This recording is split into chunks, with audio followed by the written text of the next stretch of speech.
रमड़ी sir और आप देख रहे हैं मेरा channel dear R S sir. दोस्तों आज हम लोग हिस्ट्री का सब्जेक्ट पढ़ेंगे सिंधु घाटी सभ्यता। जी हाँ दोस्तों, सिंधु घाटी सभ्यता जो कि बीपीएससी के लिए बहुत ही ज़्यादा महत्वपूर्ण है। आज उसको हम लोग टॉपिक वाइज पढ़ेंगे। सबसे पहले हम देखेंगे सिंधु घाटी सभ्यता, जहाँ से बीपीएससी में बहुत सारे क्वेश्चन इराइज होते हैं। आज उसको हम लोग देखेंगे। यह विश्व की प्राचीनतम सभ्यताओं में से एक है। अगर हम लोग बात करें सिंधु घाटी सभ्यता की, तो ये विश्व की सबसे प्राचीनतम सभ्यता है। सबसे पहले अगर बात करें तो 1826 में चार्ल्स मेसन ने सर्वप्रथम इस पर प्रकाश डाला था, जो आपको देखने को मिलता है। वहीं 26 के बाद 1853 की बात करें तो अलेक्जेंडर कनिंघम ने हड़प्पा का सर्वे कराया था। 53 में कराया था इन्होंने, फिर 1856 में दूसरी बार करवाया था। उसके अलावा अगर 56 में एक और देखें तो जॉन बर्टन एवं विलियम बर्टन लाहौर से कराची के मुख्य रेलवे लाइन बिछा रहे थे। दोस्तों अगर हम लोग बात करें कराची से लाहौर से कराची के बीच में रेलवे लाइन बन रही थी, लेकिन उस टाइम पे इन्हें पता नहीं था कि हड़प्पा की ये सभी ईंटें हैं। उन्होंने हड़प्पा की ईंटों का प्रयोग अपने रेल लाइन में बिछाने में किया था, जो कि बाद में उन्हें एहसास हुआ कि ये सभी क्या है, हड़प्पा की ईंट है। इसी के क्रम में वहाँ पे दोबारा अलेक्जेंडर कनिंघम ने सर्वे करवाया था। दोस्तों अगर हम लोग बात करें आगे तो 1861 की बात करें तो भारतीय पुरातत्व विभाग, जिसे एएसआई की स्थापना होती है। गवर्नर जनरल लॉर्ड कैनिंग के समय अलेक्जेंडर कनिंघम को एएसआई का जनक कहा जाता है। तो दोस्तों यहाँ पे अलेक्जेंडर कनिंघम जो 2 बार हड़प्पा के या सिंधु घाटी सभ्यता की जो सर्वे किया था, उन्हें इनका जनक कहा जाता है। 1961 के बाद दोस्तों 1921 की बात करें तो सर जॉन मार्शल ने दयाराम साहनी को उत्खनन करने हेतु हड़प्पा में उत्खनन करने हेतु नियुक्त किया था। तो दोस्तों यहाँ पे सर जॉन मार्शल ने यहाँ पे हड़प्पा का उत्खनन करने के लिए इन्हें दयाराम साहनी को नियुक्त किया था। दोस्तों एक क्वेश्चन यहाँ से पूछे जाते हैं कि दयाराम साहनी ने कौन से सभ्यता का उत्खनन सबसे पहले किया था। तो यहाँ पे हम लोग ध्यान रखेंगे हड़प्पा सभ्यता। दोस्तों वहीं 1922 की बात करें तो सर जॉन मार्शल ने रखालदास बनर्जी को मोहनजोदड़ो का उत्खनन करता नियुक्त किया। तो दोस्तों हड़प्पा की बात करें तो दयाराम साहनी की बात करें तो हड़प्पा, और वहीं अगर हम लोग मोहनजोदड़ो की बात करें तो मोहनजोदड़ो की बात करें तो ये रखालदास बनर्जी जी थे। सर जॉन मार्शल ने सिंधु घाटी सभ्यता हड़प्पा सभ्यता की घोषणा की। तो यहाँ से भी क्वेश्चन पूछे जा सकते हैं, तो हमें सर जॉन मार्शल ध्यान रखना है। आगे हम लोग बात करें इतिहास पिगट ने हड़प्पा एवं मोहनजोदड़ो को सिंधु घाटी सभ्यता की जुड़वा राजधानी कहा है। तो दोस्तों यहाँ पे ध्यान रखेंगे हड़प्पा और मोहनजोदड़ो की, अगर हड़प्पा की बात करें और मोहनजोदड़ो की तो जुड़वा राजधानी कही गई है। यह पिगट द्वारा की गई है। अगर हम लोग इसकी विस्तार की बात करें दोस्तों, तो विस्तार यह विश्व की सबसे बड़ी सभ्यता के रूप में विकसित हुई है और यह विश्व की सबसे बड़ी सभ्यता रही है। यह लगभग 13 लाख किलोमीटर स्क्वायर क्षेत्र में फैली हुई थी, जिसका क्षेत्र हम लोग बोल सकते हैं भारत, पाकिस्तान, अफगानिस्तान तक यह फैली हुई थी। यह 3 देशों से मिलकर बनी थी, इसलिए इसे त्रिभुजाकार आकृति भी बोला गया है। और सबसे महत्वपूर्ण बात करें तो यह कांस्य युगीन सभ्यता थी। यहाँ पे कांस्य की प्रमुखता उस टाइम पे बहुत ही ज़्यादा हुआ करती थी। अगर हम लोग इसको चित्र के माध्यम से देखें तो मांडा जो कि चिनाब नदी के किनारे बसी हुई है। दूसरा अगर हम लोग देखें नीचे की बात करें दैमाबाद जो प्रवाह नदी के किनारे हैं, आलमगीर जो कि अभी फ़िलहाल यूपी में हिंडन नदी के किनारे, और इधर हम लोग दास्क नदी सुतका गेडोर यानी कि जो कि बलूचिस्तान में है, वहाँ तक यह फैली हुई थी। दोस्तों आगे बात करें, अगर इसकी काल की बात करें तो इतिहासकारों का मानना है कि इनका काल लगभग 2600 से लेकर के 1900 बीसी के अंतर्गत है, जो कि हमारे नई एनसीईआरटी के अनुसार बताई गई है। और यह सारी तिथि कार्बन 14 पद्धति के अनुसार निकाली जाती है। अगर हम लोग वहीं बात करें 2350 से लेकर के 1750 बीसी की बात करें, जो कि पुरानी एनसीईआरटी के अनुसार है। अगर 3250 से 2750 की बात करें तो ये सारगोन अभिलेख के अनुसार हैं, जो कि मध्य एशिया के जो हैं उसके अनुसार से यह कही गई है।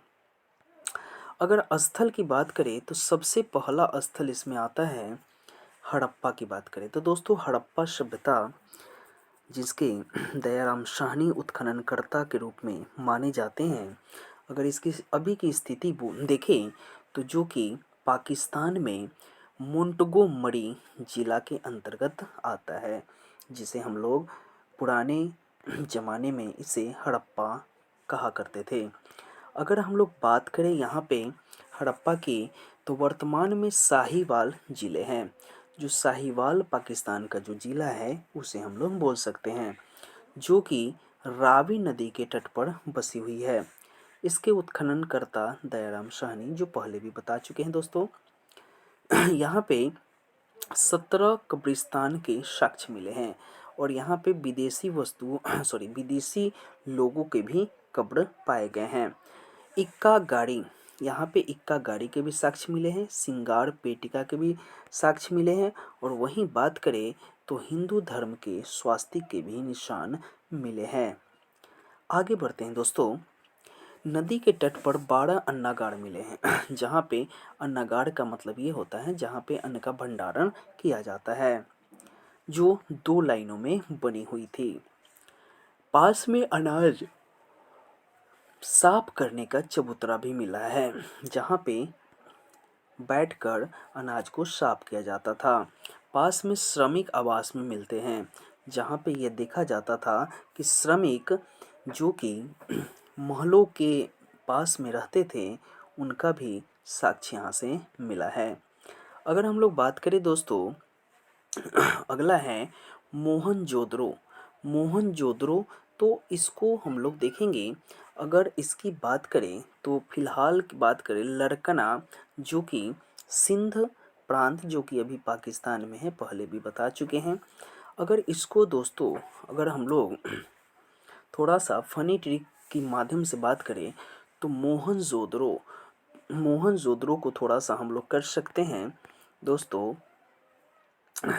मोहनजोदड़ो को थोड़ा सा कर सकते हैं, जैसे यहाँ पे पाकिस्तान की बात हो रही है तो पाकिस्तान को बोलते हैं ना तू हिजरा हिजरा हिजरा मोहनजोदड़ो, तो यहाँ पे हम लोग जोदड़ो को हम लोग कर सकते हैं। थोड़ा सा ट्रिक बन नहीं पा रहा है।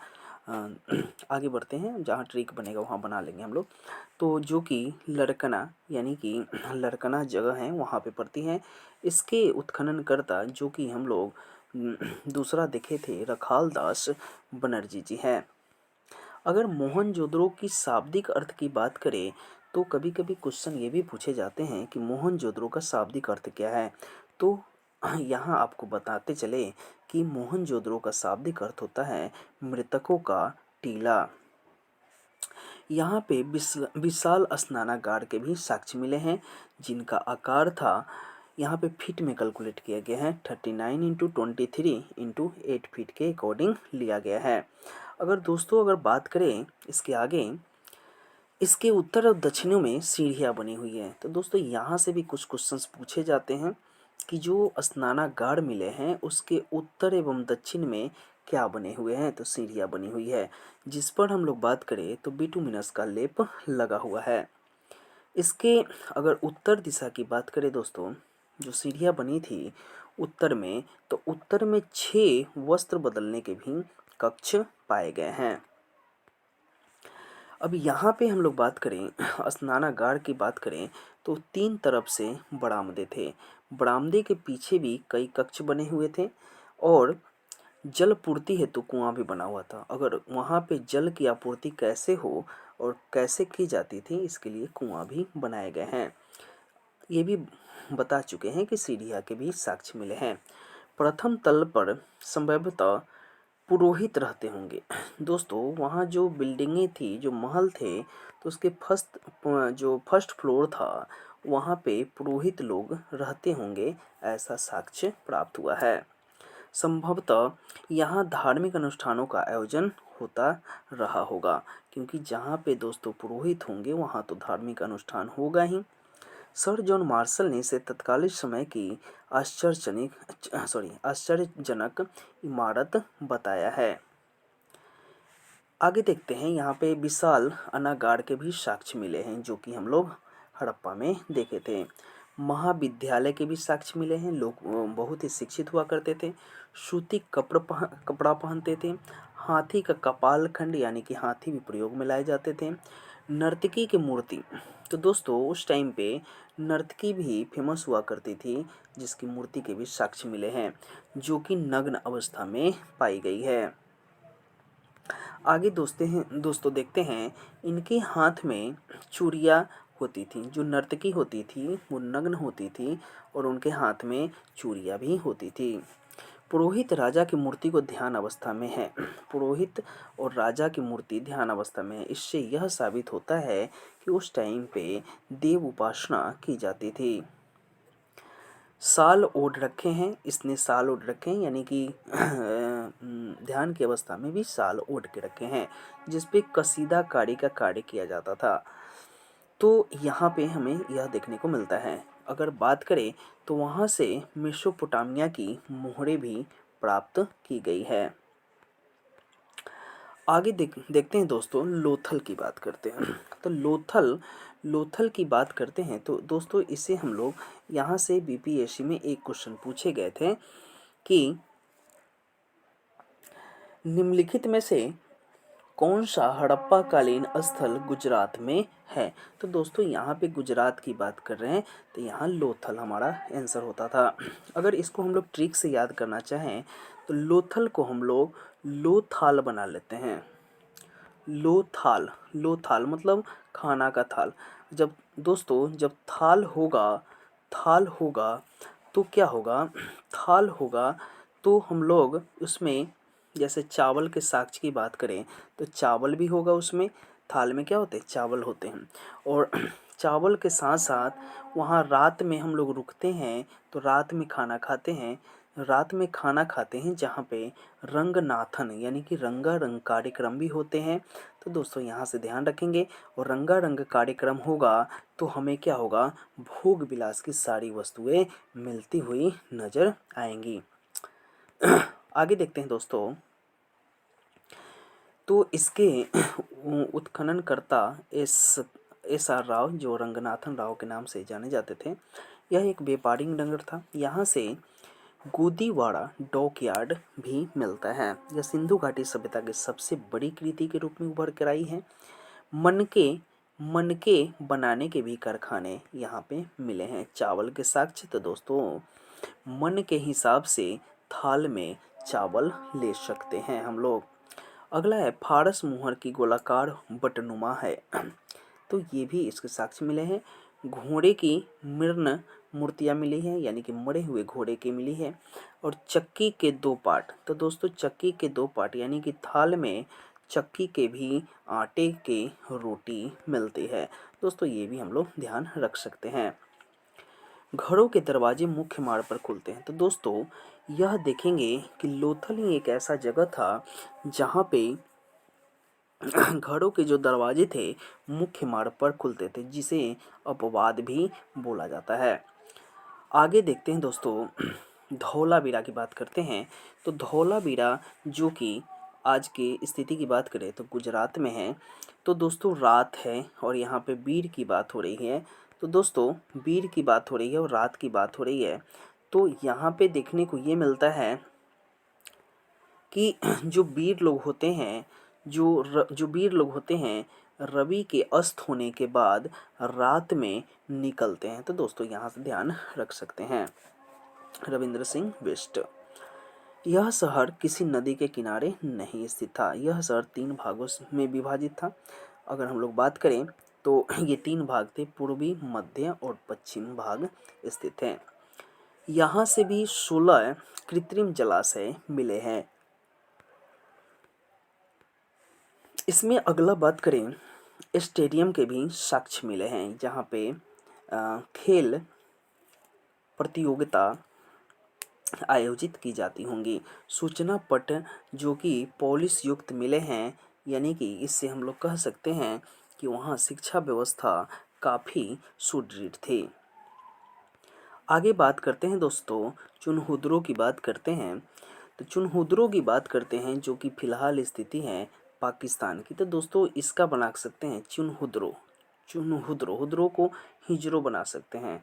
हिजरों यानी कि अभी हम लोग पाकिस्तान को क्या बोलते हैं, तू हिजरों, यानी कि तू हिजरा है, तो हिजरा है। और इसे बहुत ही मज़ा ये कहने में हमें बहुत ही मज़ा आता है, यानी कि मज़ेदार बात लगती है कि तू बहुत ही बड़ा हिजरा है। जो ये तो दोस्तों बस ये ट्रिक बनाई गई है, इसे दिल पे नहीं लीजिएगा। यह एक औद्योगिक नगरी थी। यहाँ भी अगर हम लोग बात करें तो मनके बनाने के कारखाने मिले हैं। कुत्ते द्वारा बिल्ली का पीछा करने के भी साक्ष्य मिले हैं। दोस्तों ये सब उतना इम्पोर्टेंट नहीं है। सुरकोटा यानी कि गुजरात में घोड़े की हड्डी है। सिंधु घाटी सभ्यता, लोगों का ज्ञान नहीं था यहाँ पे घोड़ों का। दोस्तों इसको थोड़ा सा हम लोग आगे बढ़ाते चलते हैं, ये सब उतना ज़्यादा नहीं है। अगर मेंस एग्जाम की बात करें तो मेंस एग्जाम के दृष्टिकोण से यह बहुत ही मस्ट है। यह विश्व की प्रथम नगरीय सभ्यता थी। यह अपनी विशिष्ट नगर नियोजन के लिए प्रसिद्ध थी। तो दोस्तों यहाँ से भी क्वेश्चन पूछे जाते हैं कि नगर नियोजन के लिए सबसे ज़्यादा प्रसिद्ध कौन सी सभ्यता थी। नगर यहाँ पे 2 भागों में बटे हुए थे, एक पूर्वी भाग, दूसरा पश्चिमी भाग। पूर्वी भाग यह आवासीय भाग होता था और पश्चिमी भाग यह दुर्गीकृत होता था एवं ऊंचे टीले का निर्माण किया जाता था। तो पूर्वी भाग को हम लोग आवास के लिए रखते थे, पश्चिमी भाग को हम लोग दुर्ग या टीला बनाते थे। सड़कें एक दूसरे को समकोण पर काटती थी, ये दोस्तों ध्यान रखेंगे हम लोग। शहर ग्रिड पैटर्न पर बसे हुए होते थे। घरों के दरवाजे मुख्य मार्ग पर नहीं खुलते थे, जैसा कि लोथल में बताया गया है। और आगे हम लोग देखते हैं, एक घर में सामान्यतः 3 या कक्ष होते थे जिसमें रसोई आंगन भी होता था। आगे देखते हैं दोस्तों, उन्हें सीढ़ियों का भी ज्ञान था जो कि हम लोग देख चुके हैं पहले ही। आगे देखते हैं दोस्तों, कुछ घरों से कुओं के साक्ष्य भी मिले हैं। मोहनजोदड़ो से लगभग 700 कुएं प्राप्त किए गए हैं। इन नगरों में उत्कृष्ट जल निकासी व्यवस्था भी थी। मुख्य मार्ग पर नालियों को साफ करने के लिए एक मेन हॉल भी होता था। नालियों को ईंटों से ढका जाता था जो कि अभी भी हम लोग करते हैं। सामान्यतः वहाँ के लोग पक्की ईंटों का प्रयोग करते थे जिसका आकार ये होता था, 4-2-1 होता था। अगर राजनैतिक स्थिति की बात करें दोस्तों, जानकारी का अभाव है, कैसा था वहाँ पे। संभवतः पुरोहित वर्ग के पास शासन व्यवस्था वहाँ पे रहती होगी, ऐसा इतिहासकारों का मानना है। सिंधु घाटी सभ्यता में एक ही प्रशासनिक व्यवस्था रही होगी। आगे देखते हैं सामाजिक स्थिति, उसको देखते हैं। मातृ शतात्मक संयुक्त परिवार होते थे जिसमें माता की सर्वोच्च मान्यता थी।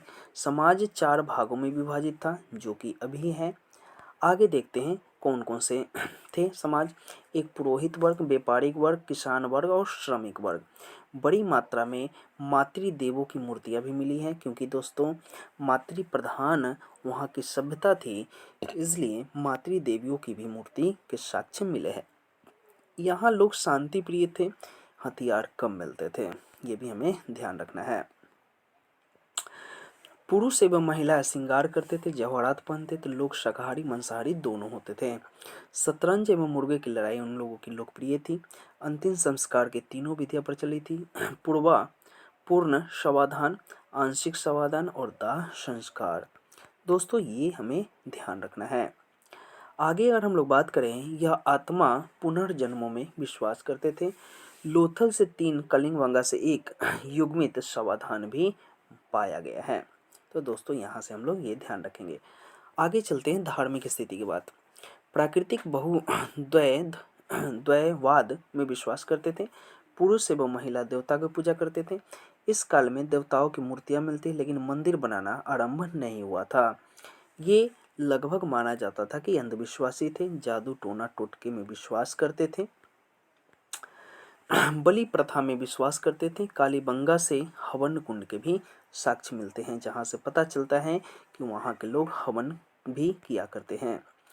यह वृक्ष पूजा, जल पूजा, लिंग पूजा, योनि पूजा में भी विश्वास रखते थे। उन्हें ध्यान एवं योग का ज्ञान था। मोहनजोदड़ो से एक मुहर मिली है जिसपे आदि शक्ति शिव का चित्र मिला है, जिसे सर जॉन मार्शल ने इसे पशुपतिनाथ कहा गया है। मतलब उन्होंने पशुपतिनाथ कहा है। अगर आर्थिक स्थिति की बात करें दोस्तों, तो कृषि आधारित थी। विशेष उत्पादन होता था जिन्हें बाजारों शहरों में बेचा जाता था। गेहूं, सरसों, चना, मटर, रागी प्रमुख फसलें थी। तो दोस्तों यहाँ से भी क्वेश्चन पूछे जाते थे। गेहूं, सरसों, चना, मटर, रागी प्रमुख फसलें थी यहाँ पे। इन्हें चावल एवं बाजरे का ज्ञान नहीं था। लोथल से चावल के साक्ष्य मिले हैं।